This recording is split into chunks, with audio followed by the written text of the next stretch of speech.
نن په ځینو مرګونو اروایي ګډوډیو یا اختلالونو بحث کوو.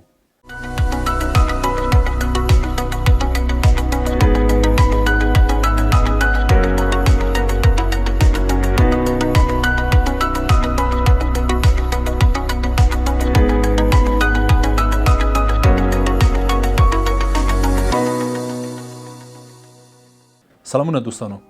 نن په ځینو مرګونو اروایي ګډوډیو یا اختلالونو بحث کوو. هغه اروایي ګډوډۍ چې انسان وژني، هغه اروایي ګډوډۍ چې د تاریخ په اوږدو کې انسانان خوړلي، هغه اروایي ګډوډۍ چې د انسانانو ژوند یې اخیستی، هغه کومې دي؟ نن غواړو په هغو یا لااقل د یو څو نمونه او تشریح له ځانه سره راواخلو. هغه ناروغۍ چې انسانان وژني څومره دي، کومې دي، لااقل په لنډو کې د ځینو نمونه او تشریحات تاسو سره ولرو. بله دوستانو، که څه هم هره اروایي ګډوډي، هره اروایي ناروغي په خپل ذات کې، په خپل وجود کې د انسان د ژوند یو اړخ نه یو اړخ ځپي او په یو ډول د ډولونو د انسان ژوند تهدیدوي، انسان ته زیان رسوي، انسان ته ستونزې رسوي او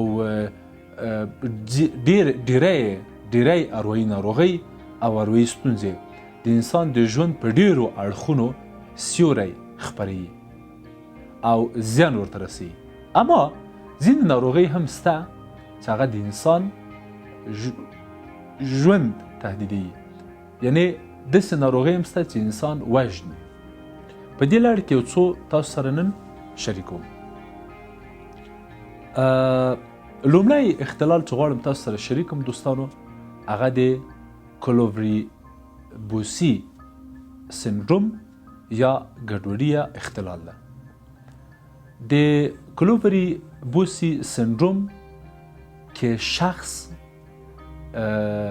د شخص ستونزه دی چې شخص یا ناروغ له اشیاو او وسایلو سره جنسي اړیکې ساتي، یعنی له لباس سره، له دیواله سره، له لرګي سره، له ونې سره، له دیو سره جنسي اړیکې ساتي او جنسي اړیکې ورسره جوړي.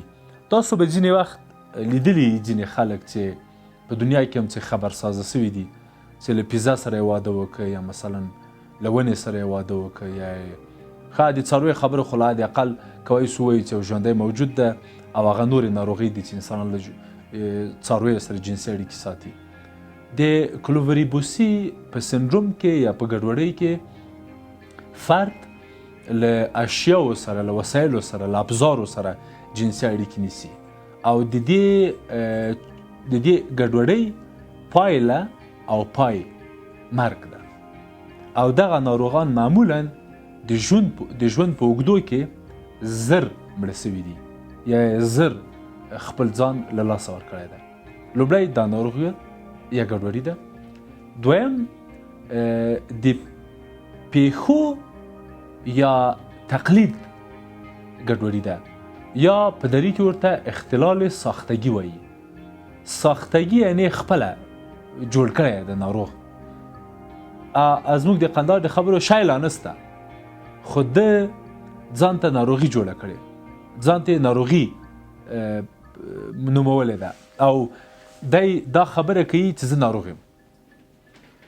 هغه افراد او اشخاص چې پیښې کوي یا په هغه عامه اصطلاح مکر کوي، ناروغ نه دي، د ناروغۍ مکر کوي، د ناروغۍ پیښې کوي، د ناروغي جوړوي، هغه دا یو بله ناروغي ده چې په دغه ناروغیو کې چې خلک ساختگی ځان ناروغي او ساختگی ځان ناروغ جوړي یا د ناروغۍ پیښې کوي او عملی هم یعنی ځینې هغه هم شته ورته، یعنی ځینې تهدیدونه او خطرونه ورته متوجه کېږي، اما دی دا چې ثابت کړي چې مریض ده او ناروغ ده، دا پیښې کوي.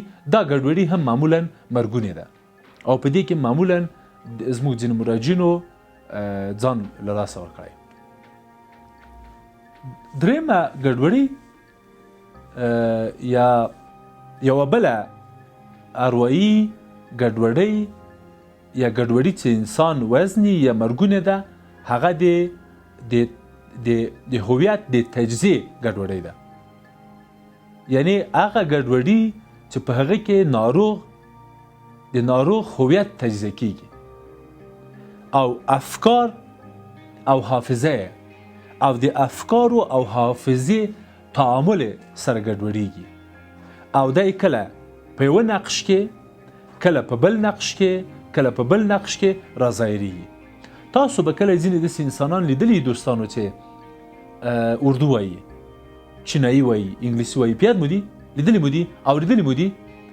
دغه خلک او دغه اشخاص معمولا کله چې په دغسې وضعیت اخته کیږي او پرته وایي او غبل شخصیت ته ځي، حمله کې غبل شخصیت ته ځي، بیا څو شېبې وروسته یو څو لحظې وروسته یا یوه دوره او مرحله راوروسته بیرته بل حالت ته راځي یا عادي حالت ته راځي. دې ته مونږ د هویت د تجزیې ګډوډۍ یا اختلال وایو. کله کله داسې پېښه سوې ده چې دا مراجعین ما لرل چې ما ته راغلي دي او ټول عمر په افغانستان کې تېر سوی، اما کله چې جلسې ته راغلي دي خبرې یې داسې دي لکه بهر کې ژوند کړی.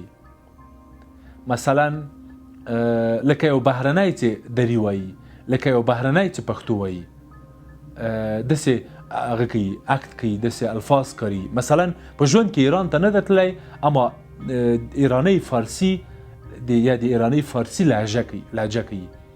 اردو یې په ژوند کې نه دی ویلی اما دلته راځي تا سره د اردو په انداز یا په حتی هغه زمزمه یا موسیقي چې تا سره وایي د اردو سبک تعقیبي، یعنی په همغه سبک ځي.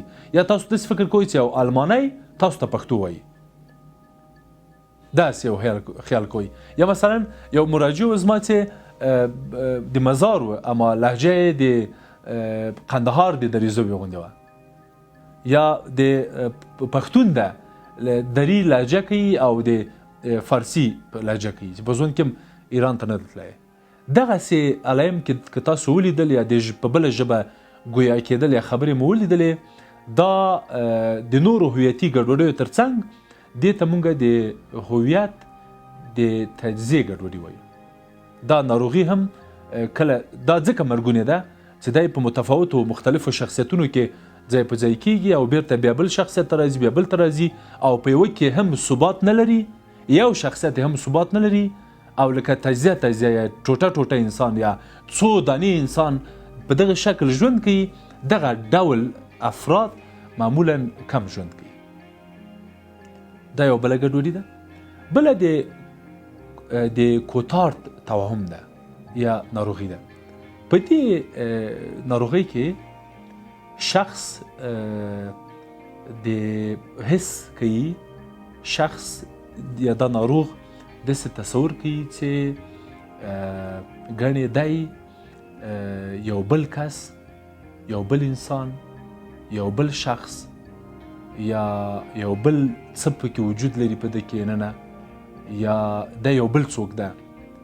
او دغه ګډوډي ډېر ځله له سکیزوفرنیا یا نورو ګډوډیو سره هم هغه کېږي، ګډوډه کېږي. د دې ګډوډۍ مشخصه او څرګنده نښه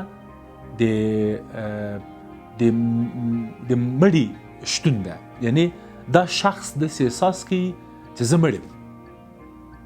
مړ یم او دا چې زه اوس ګرځم دا زما په اصطلاح زه مړ یم او روح مې ګرځي په اصطلاح، یا زه مړ یم خو همدا چې هر څه دي خو یې به خو زه مړ یم، زه ژوندی نه یم.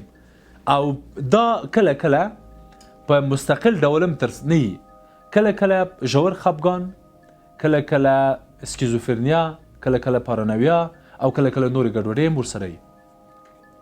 بله ګډوډي د بندروتوپي ګډوډي ده. بندروتوپي ګډوډي یا اختلال بیا یو بله بدبختي ده متاسفانه. په دې ګډوډۍ کې شخص فکر کوي چې غویی ده، څاروی ده او انسانان باید له ده سره د څاروي په څیر برخورد وکړي. یعنی دته وایي چې لرې سه یا مثلا ایش سه یا کش سه یا مثلا د نورو څارویو سره چې کله انسانان برخورد کوي خلکو نه دی هم هماغه هیله کوي. دی معمولا واښه خوري، دی معمولا په څلورو ګرځي، دی معمولا د غویي غوندې یا د نورو څارویو غوندې رمباړې وهي، بغارې وهي او هماغه اکت کوي. او دی بالاخره غواړي چې د غویي په څېر ذبح هم سي او له خلکو نه هم هیله کوي چې د حیوان یا د څاروي په څېر برخورد یا چلند ورسره وسي. دا یو بله ګډوډي ده. بله ګډوډي د بایپولر ده. البته دا تقریبا 14 ګډوډۍ دي چې ما ته همکاران اشاره کوي چې وخت مو پوره ده. وروستۍ ګډوډي چې غواړم اشاره ورته کوم د بایپولر ګډوډي ده. بایپولر ګډوډي هماغه چې هغه نه معلومه ده، بایپولر یعنې دوه سرحده یا دوه پوړیزه یا دوه اړخیزه یا دوه پلیزه یا دوه بودیزه یا دوه قطبي ناروغي ده. په دې ناروغۍ کې یا تاسو ښه ډېر زیات ژور خفګان ته ځئ او یا تاسو ښه ډېر زیات مست او شیدا کېږئ. کله امکان لري په ژور خفګان کې ځان مړ کړئ او کله امکان لري چې په مستۍ کې دونه مستي وکړئ چې ځان مړ کړئ. دغه ناروغۍ چې ما اشاره ورته وکړه یو پر بل پسې ټولې مرګونې، قاتلې او وژونکې دي. دغه که انسانان لري باید متواتر له درملنې لاندې، له مشاورې لاندې واقع سي او له د ډاکټرانو له نظر لاندې واوسي. او کورنۍ ته زما سپارښتنه دا ده چې له دغو ناروغانو سره احتیاط وکړي، دغو مریضانو سره دغه نښانې یا نشانې چې ما په لنډو کې اشاره ورته وکړله احتیاط ورسره وکړي او هڅه وکړي، تلاش وکړي تر څو د دوی هغه خطر چې دوی ځان ته متوجه کړي، هغه خطر چې دوی نورو ته متوجه کړي، هغه راکم کړي یا تخفیف ورکړي. مننه.